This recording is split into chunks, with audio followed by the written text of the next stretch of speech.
Très bien. Donc, on reprend avec le calcul de notre tangente. Enfin, le calcul de la tangente. Plus exactement, le calcul de l'équation de la tangente. Donc, je prends... et on va faire aussi dans le cadre du problème. Donc, on a une fonction qui va être f de x est égal à 3x au carré. Ok.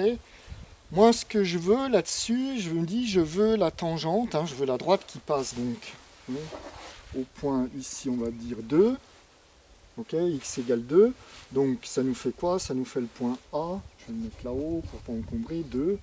D'accord, 2 au carré, 4 fois 3, 12.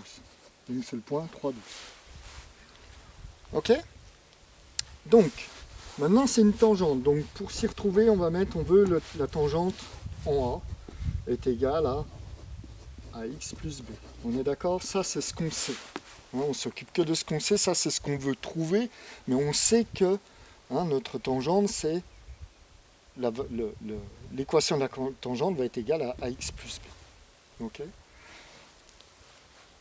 Pour s'y retrouver, on est d'accord que c'est ici, j'aurais pu mettre y est égal à x plus b, mais si je mets y, c'est trop général. Alors que là, je dis je veux la tangente au point A. Donc qu'est-ce que j'ai après? Qu'est-ce que j'ai? J'ai un point, ça je connais, et j'ai ça que je connais, et j'ai ça que je connais. Ok. Maintenant, là, il faut retourner dans les choses qu'on connaît d'avant. On se dit, ici, j'ai une fonction du second degré. On sait que, on voit bien que le coefficient directeur, suivant là où on est, il n'est jamais le même. On n'a pas quelque chose, c'est pas comme une droite, donc on a plein de tangentes autant que de points. Et là, qu'est-ce qu'on se dit? Moi, ce que je veux, c'est pareil. Je veux calculer. Soit je trouve A, soit je trouve B. Le x, c'est le point où on est, et le tangente A, le x, c'est l'abscisse du point où on est, et tangente A, c'est l'ordonnée du point où on est. Donc, ici, je veux ce truc-là, et je vais calculer le A.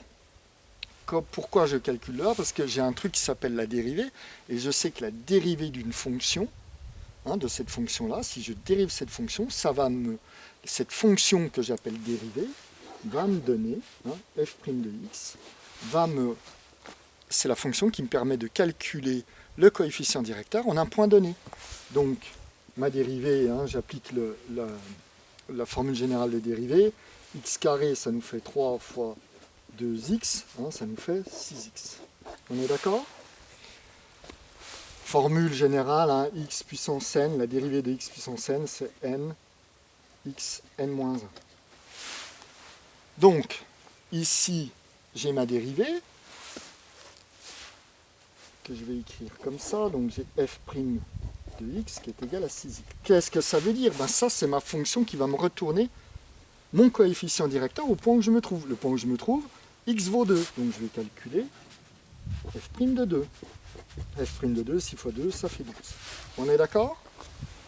Une fois qu'on en est là, on commence à remplir notre truc. Ça fait que notre fonction ici, notre équation de droite, on sait que A vaut 12 maintenant. D'accord? On efface ça pour s'y retrouver. Ça vaut 12. J'efface aussi ça.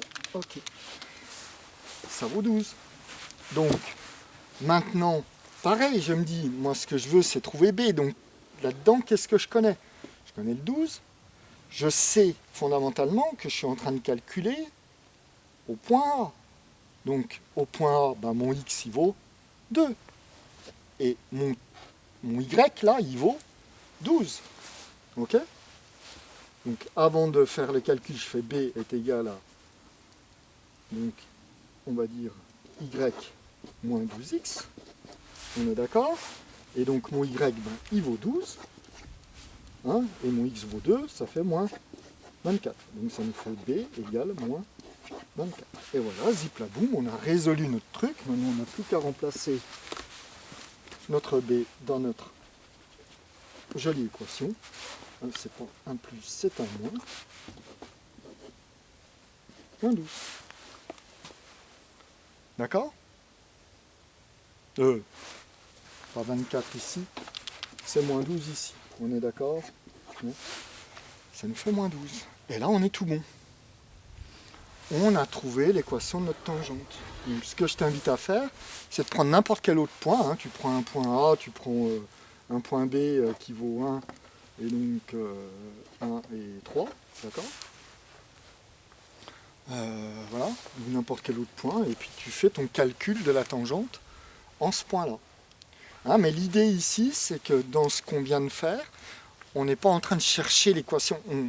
On n'utilise que les choses qu'on sait. On ne va pas s'embistrouiller ou se casser la tête à réfléchir à quelque chose qu'on ne connaît pas.